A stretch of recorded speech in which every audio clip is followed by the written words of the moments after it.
Ketemu lagi dengan saya Bambang Sunario dengan bincang pagi hari ini kali ini. Memang sudah agak sedikit lama saya tidak berbincang karena banyak hal yang harus diselesaikan nih. Baik, Ya, kali ini saya akan berbincang ditemani dengan sahabat saya, sahabat hebat saya. Beliau adalah saya sebut namanya Bapak Dr. Andes Wahab Harmain. Agak panjang nih gelarnya, APT MM. Assalamualaikum Pak Wahab. Waalaikumsalam warahmatullahi wabarakatuh Pak Bambang Pak Ketua. Alhamdulillah. Baik, beliau ini sahabat lama saya. Beliau ini saya perkenalkan dulu secara singkat. Perjalanan beliau juga sangat panjang sekali. Jadi beliau ini pernah di dinas kesehatan, kemudian di inspektorat. Nah ini linknya ini hebat sekali nih. Inspektorat, kemudian beliau juga pernah menjabat sebagai Kepala Biro Pembangunan dan Sumber Daya Alam. Wah, keren nih. Kemudian beliau juga pernah menduduki menjadi staf ahli gubernur bidang keuangan dan ekonomi. Nah, ada keuangannya, selalu itu berderetan dengan itu. Kemudian beliau terakhir beliau di inspektorat pernah ya. Terakhir beliau berada di dinas yang memang benar-benar berkecimpung dengan uang di situ, uang masuk bukan uang keluar. Dia adalah kepala dinas dan kemudian berganti menjadi badan. Jadi beliau juga kepala badan pendapatan daerah. Dan terakhir beliau bergabung bersama-sama dengan saya karena merindukan saya di Widya Iswara di Provinsi Sulawesi Tengah beberapa ya bukan berapa hari yang lalu, berapa bulan, 1-2 bulan yang lalu ya Pak Wahab ya, gitu ya kira-kira. Siap. Nah, dari linkage itu saya sangat beruntung sekali, apalagi dengan kalau beliau itu adalah gelar beliau adalah magister manajemen itu di bidang benar-benar di bidang keuangan, dan spesialisasi beliau itu adalah pendapatan daerah ya Pak ya, keuangan daerah atau pendapatan daerah ya Pak? Keuangan Spesialisasi daerah Pak. keuangan daerah. Keuangan daerah Pak.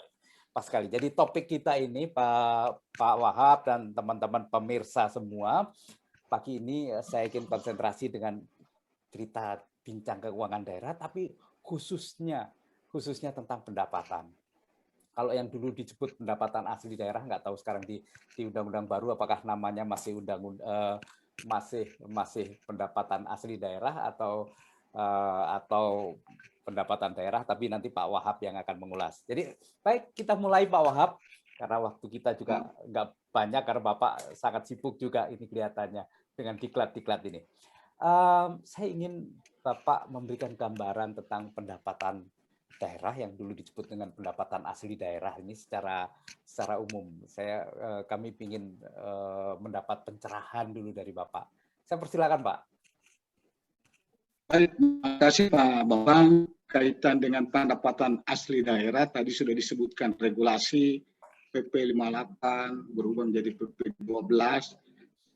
Memang ada item pendapatan asli daerah itu ada 4 komponen Pak, yaitu pajak daerah, retribusi daerah, hasil-hasil pengelolaan kekayaan daerah yang dipisahkan, serta lain-lain pendapatan asli daerah. Itu adalah komponen PAD. Komponen PAD itu di setiap komponen itu ada unsur-unsur jenis penerimaan Pak. Pajak kendaraan bermotor untuk di pajak daerah, balik kendaraan bermotor, pajak penempatan air permukaan, pajak rokok, dan pajak bahan bakar. Kemudian retribusi daerah yang dikelola oleh 23 perangkat daerah, termasuk dulu masih Pak Bambang sebagai kepala SDM, salah satu perangkat daerah sebagai pemungut. Itu kemudian hasil pengangkatan daerah ini artinya kita memperoleh hasil dividen dari badan usaha daerah dan lain pendapatan daerah itu yang di luar dari pendapatan daerah yang dipisahkan. Dan kaitan dengan hal tersebut, untuk pendapatan asli daerah, primadona kita itu masih di pajak daerah Pak. Khususnya itu pajak kendaraan bermotor dan bea balik kendaraan bermotor. Itu Pak kalau PAD. Nah, pendapatan asli daerah memang selama ini kontribusi tersebut sehingga pendapatan kita yang memberikan kontribusi pada APBD itu saat sekarang itu dari saya 2015 sampai dengan 2020, sekarang 2021, itu sudah mencapai 1 triliun lebih, Pak. Nah, kalau kita combine dari total APBD, celah fiskalnya itu kurang lebih 26-27%, Pak. Kontribusi PAD kita pada APBD, Pak. Demikian, Pak Bambang. Oke, Pak. Jadi menarik sekali. Saya ingin tanyakan begini, Pak. Jadi memang uang itu bukan satu-satunya di dalam perjalanan kehidupan pemerintahan ini, tapi itu memegang peran yang sangat penting, sehingga pastinya tumpuan kami kepada pendapatan itu pasti sangat-sangat besar kan gitu ya Pak ya. Nah, Bapak di Dispenda, kemudian pendapatan ini Pak kan logika sederhananya kan selalu harus naik, naik. Nah, Bapak bisa memberikan gambaran kepada kami naik turunnya pendapatan itu sebetulnya apa sih yang mendorong atau pemicunya, Pak? Pemicunya yang artinya yang selama ini menurut pengalaman Bapak menjalani ngumpulin duit itu. Saya persilakan, Pak. Ya, betul Pak. Memang pendapatan ini sangat punya penting sekali di dalam hal pelaksanaan kegiatan pembangunan ke masyarakat dan pemerintahan. Nah, kaitan dengan seberapa jauh kita mengelola pendapatan ini, kalau dibilang pasang surut itu benar Pak. Tetapi itulah tantangan bagi kami, namanya saya seperti apa di Pak Bambang, ukuran kinerja kita itu bagaimana pendapatan itu naik. Dan kita selalu mencegah jangan sampai turun. Nah, adapun kita yang kita lakukan, Pak, sebelumnya memang kita sepakat dengan teman-teman di Bapenda itu kita punya budaya kerja. Pertama itu kita harus kompeten dalam artian memahami tugas apa yang mereka laksanakan, paling tidak itu, kemudian punya integritas dan tidak itu dari sinergitas. Nah, implementasi dari singkat KIS itu, Pak, itu kita lakukan dengan KIK. KIK itu artinya kita lakukan koordinasi, kita lakukan inovasi atau yang kita biasa kreativitas kita dan kerjasama. Nah, dalam rangka untuk meningkatkan pendapatan asli daerah, khususnya tadi saya sudah sebutkan bahwa kontribusi yang paling besar itu adalah PKB dan BBNKB, bagaimana kita memberikan pelayanan pada wajib pajak. Nah, karena ini wajib pajak ini Pak, katakanlah masyarakat yang memang kita juga berterima kasih pada masyarakat yang selalu memberikan kontribusi kepada daerah sehingga pelaksanaan pembangunan bisa lancar. Apa yang kita lakukan itu Pak, tadi saya sudah sebutkan kita melakukan koordinasi dengan beberapa pihak ya, yang terkait baik dia sebagai pemungut maupun sebagai stakeholder.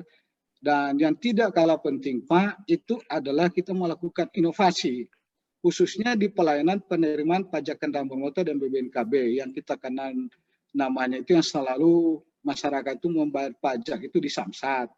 Nah, Samsat itu artinya sistem administrasi manunggal satu atap. Di sana itu ada 3 unsur. 3 unsur itu ada kepolisian, ada jasara harja, ada kita sendiri Pemda.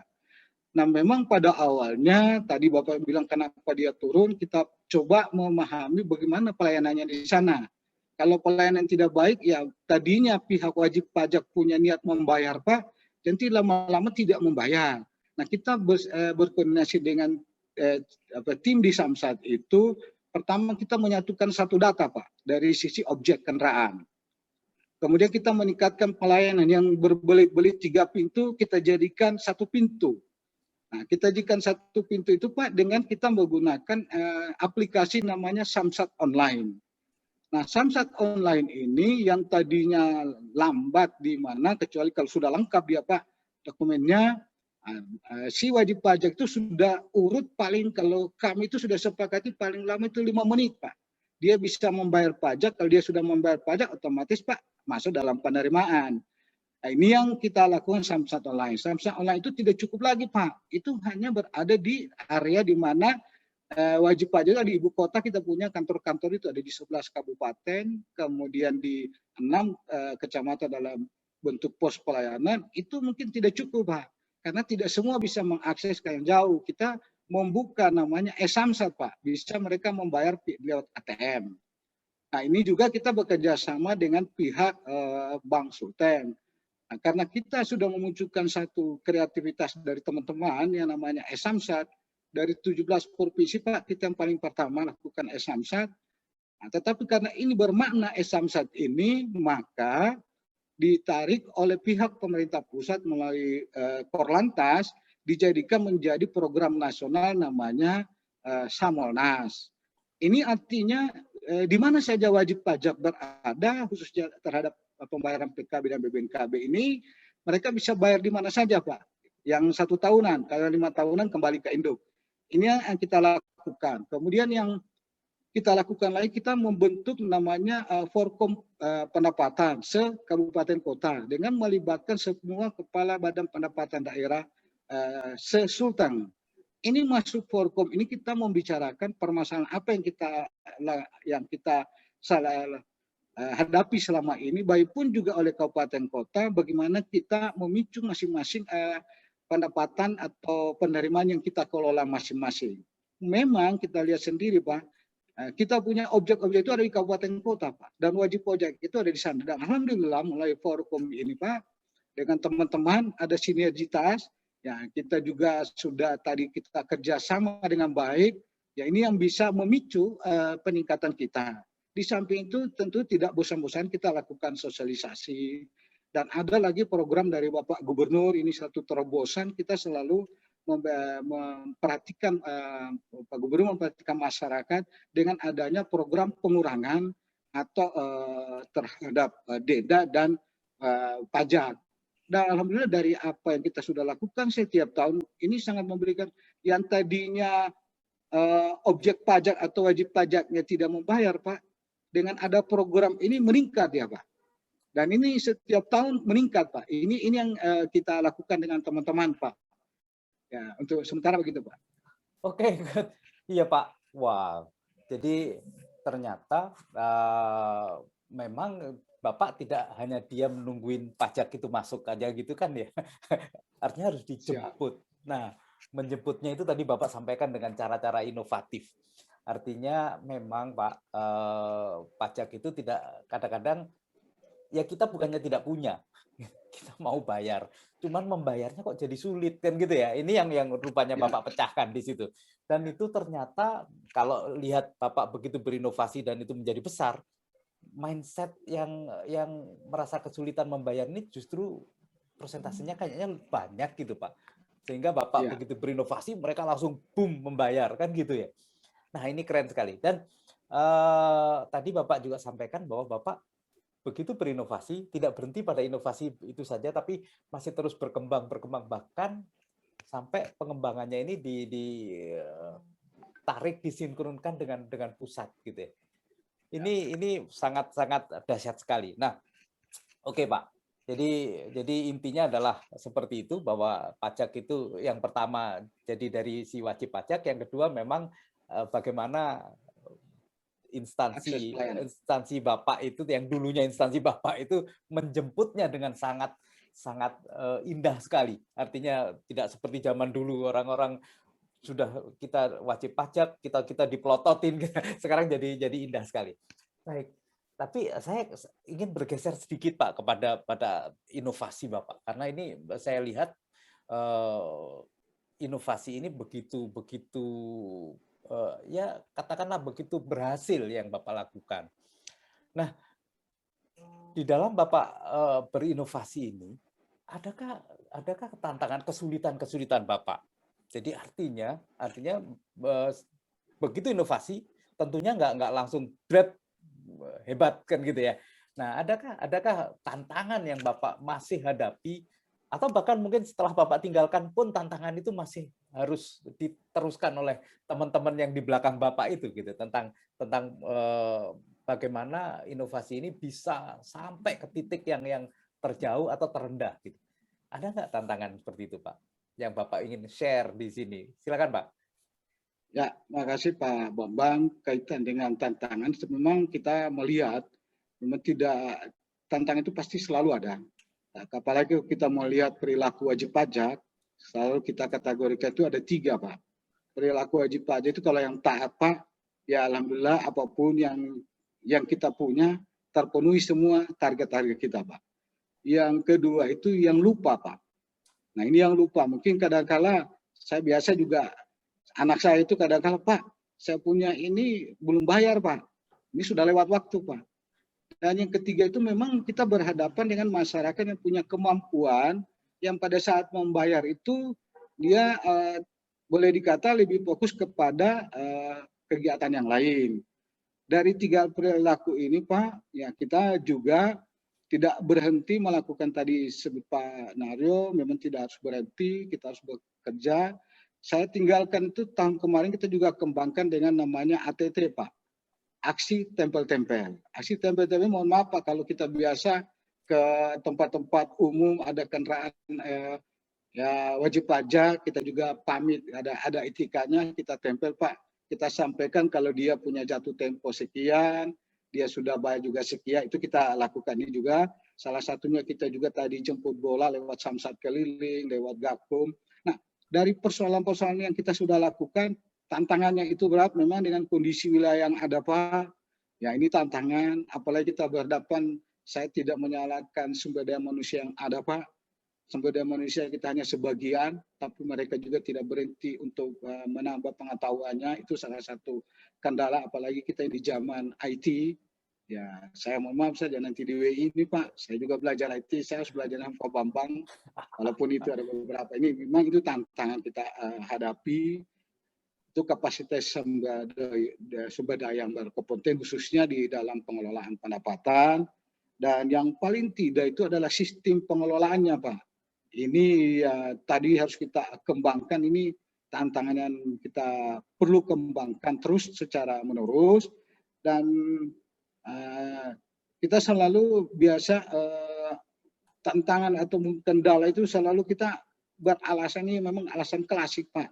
Sarpras yang minimal, ya biaya operasi minimal. Tapi alhamdulillah, tapi itu kami menjadikan peluang. Nah, peluang ini kita kelola, sarana-sarana apa yang ada, kita coba lakukan dengan bagaimana teknik-tekniknya, kemudian dengan biaya operasional yang tadinya sederhana kurang. Jadi kita gabungkan semua kegiatan, bahkan melibatkan yang lain yang mengefisienkan daripada itu tersebut. Itu tantangan kita dan sekaligus kendala kita, karena memang kita ini dituntut Pak. Tadi saya dibuka dengan harus naik, memang harus naik. Jadi kalau sebagai orang yang bekerja di pendapatan, pikirannya itu harus naik sesuai dengan ketentuan Pak, karena memang ini tuntutan. Demikian mungkin Pak Bambang. Baik. Terima kasih Pak. Jadi mungkin bincang kita ini memang padat sekali ya Pak ya. Jadi satu sesi ini rasanya baru di kulit-kulit saja. Mungkin kita akan jemput Bapak lagi di sesi-sesi berikutnya, tapi paling tidak kami udah menangkap apa yang Bapak sampaikan tadi, bahwa Bapak intensifikasi Bapak, tidak ada kata lain bahwa dengan inovasi Bapak bisa sampai ke ujung-ujung titik-titik terjauh rasanya untuk menjemput pajak. Artinya bukan dengan paksaan atau kekerasan, tapi mereka menjadi nyaman. Bapak tadi sampaikan dengan mengingatkan tempel-tempel. Wah, keren sekali itu Pak. jadi oke Pak, kira-kira tapi kami sudah menangkap apa yang Bapak sampaikan tadi dengan meningkatkan pajak itu dengan berinovasi yang demikian dahsyat, dan inovasi Bapak itu adalah inovasi yang berkelanjutan, yang tadi bahkan yang Bapak tinggalkan pun masih harus terus mengembangkan lagi, karena tuntutan zaman ini kan terus bergerak Pak. Namun sebelum saya akhiri, barangkali ada closing statement Bapak tentang pajak daerah ini, mungkin yang untuk teman-teman pemirsa atau adik-adik kita yang sedang belajar tentang pendapatan asli daerah ini. Silakan Pak. Terima kasih Pak Bambang. Kaitan bagaimana kita mengelola pendapatan asli daerah ke depan, ya, intinya kita tidak harus berhenti, karena pertama kita ada di depan, ya selalu di pikiran kita itu kita harus bagaimana mendapatkan penerimaan pendapatan yang setiap tahun itu meningkat. Itu pertama intinya.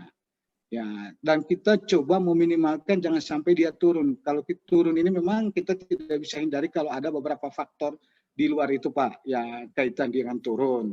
Misalnya kemarin dengan ada bencana, ya tentunya akan Ada mempengaruhi COVID ya, ada kebutuhan COVID juga masyarakat. ya. Ya, ada COVID. Tapi alhamdulillah dengan COVID ini Pak, saya terus terang dengan kerja keras tadi kita punya koordinasi, inovasi dan kerjasama dengan teman-teman, baik secara lintas pemungut atau masyarakat maupun dengan kita sendiri, itu semangat kita itu di saat pandemi itu kami itu terus terang Pak, saya juga berterima kasih dengan teman-teman, bukan turun Pak, malah naik pendapatan kita. Ya, ini berarti juga kita berterima kasih ada kesadaran masyarakat. Nah, kita juga berterima kepada masyarakat, khususnya wajib pajak, atas kontribusinya pada masyarakat yang telah melaksanakan kewajibannya. Dan saya berharap ya hal tersebut tetap dipertahankan, dan kalaupun kami datang hanya mengingatkan, tadi memang tidak ada upaya paksa, walaupun untuk pajak harus upaya paksa, pendekatan humanis itu kita lakukan.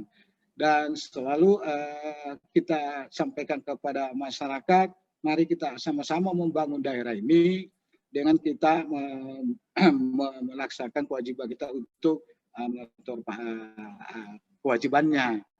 Dan juga ini harapan Pak kepada juga ya masyarakat atau kepada teman-teman, jangan berhenti bekerja, jangan berhenti berpikir, jangan berhenti kita untuk melakukan tugas-tugas kewajiban kita. Ya, saya selalu menganggap apa yang kita lakukan ini insya Allah menjadi ibadah. Dan juga karena kita membantu masyarakat. Kira-kira itu sederhana Pak. Ya, terima kasih Pak Bambang. Baik, Pak Wahab. Alhamdulillah, terima kasih banyak closing statement Bapak tadi. Rasanya sudah bulat, walaupun bulatnya masih bulat di kulit ini kita, namun semangat ini yang sudah kami tangkap, Pak. Terima kasih Pak Wahab sudah bergabung dengan bincang pagi yang saya ilik-ilik ini. Jadi ini ceritanya pagi-pagi mesti kita bincang-bincang dikit kan gitu ya Pak. Tapi nggak pakai ngopi karena nggak bisa kopinya virtual aja Pak di rumah masing-masing. Baik. Terima kasih Pak Wahab, selamat bertugas. Mudah-mudahan apa yang telah Bapak rintis yang lalu lebih berkembang lagi di masa kini dan masa yang akan datang. Terima kasih. Assalamualaikum warahmatullahi wabarakatuh. Sampai jumpa di lain waktu Pak Wahab. Waalaikumsalam. Siap. Terima kasih Pak Terima kasih. Ketua Terima kasih. Senior. Siap.